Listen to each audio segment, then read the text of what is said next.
दुनिया की सबसे बेहतरीन कार में एक नाम है रोल्स रॉयस।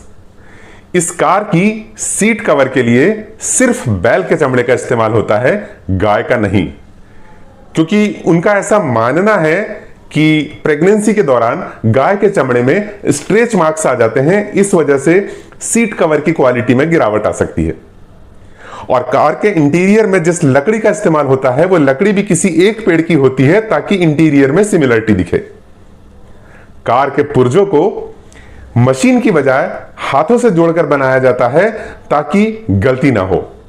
बस ये होता है परफेक्शन, यानी किसी भी काम को इतनी निपुणता से पूरा करना कि गलती की गुंजाइश शून्य रहे और इससे बेहतर भी कोई काम ना हो सके।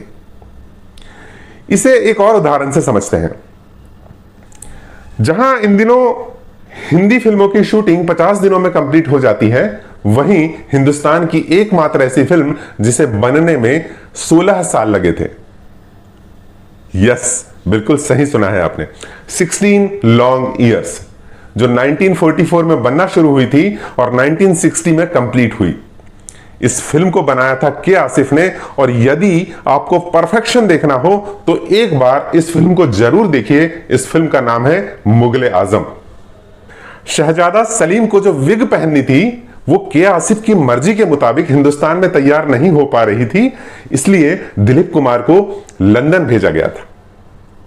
वे वहां पर 4 सप्ताह रुके, तब जाकर विग का डिजाइन तैयार हुआ और विग को पूरी तरह बनने में 6 महीने और लग गए। नतीजतन शूटिंग रुकी रही।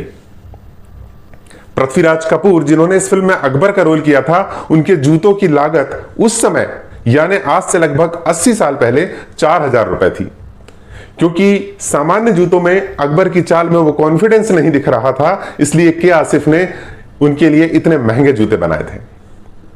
इतने रुपयों में उस समय एक नई कार आ जाती थी। शूटिंग के लिए भारतीय सेना से 8000 सिपाही, 4000 घोड़े और 2000 ऊंटों को बुलाया गया था ताकि लड़ाई असली दिखे। और मधुबाला, जिन्होंने इस फिल्म में अनारकली का रोल निभाया है, उन्हें लोहे की असली जंजीरें पहनाई जाती थी ताकि वो दर्द उनके चेहरे पर दिखे और उस दर्द को कैप्चर किया जा सके। इसी से जुड़ा एक और किस्सा सुनाता हूं आपको। आजादी के बाद देश में आने और पैसे का चलन था, तो 1 रुपए में 2 अठन्नी, 1 अठन्नी में 2 चवन्नी, 1 चवन्नी में 2 दुवन्नी, 1 दुवन्नी में 2 आने, 1 आने में 2 टके और 1 टका में 2 पैसे हुआ करते थे। दूरी मापने के लिए मील और फरलांग थे और वजन नापने के लिए छटाक, पाव और सेर।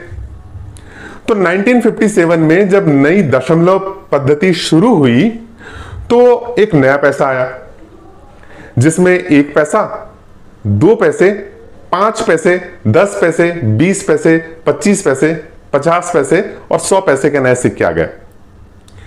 अब इसमें अठन्नी और चवन्नी यानी 25 पैसे और 50 पैसे तो हम सबने देखे भी हैं। तो रुपया जो पहले 64 पैसे का हुआ करता था वो हो गया 100 पैसे का, और सेर की जगह ले ली किलोग्राम ने और मील बदलकर हो गया किलोमीटर। अब मुंबई में उन दिनों टैक्सी का किराया 6 आना प्रति मील था, तो बोलचाल की भाषा में ये गाड़ियां 6 आना मील की गाड़ी कहलाती थी।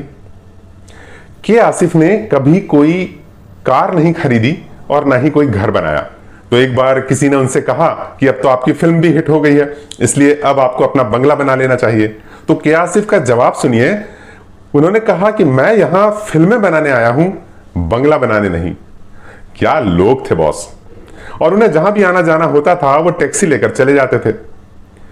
तो मुगले आजम की शूटिंग के दौरान भी यही मंजर रोज दिखाई देता था कि दिलीप कुमार, मधुबाला, दुर्गा खोटे, अजीत और पृथ्वीराज कपूर जैसे तमाम कलाकार बड़ी बड़ी गाड़ियों से स्टूडियो पहुंचते थे, और इन सबको डायरेक्ट करने वाला इंसान के आसिफ हमेशा वो 6 आना मील की गाड़ी से स्टूडियो आता था।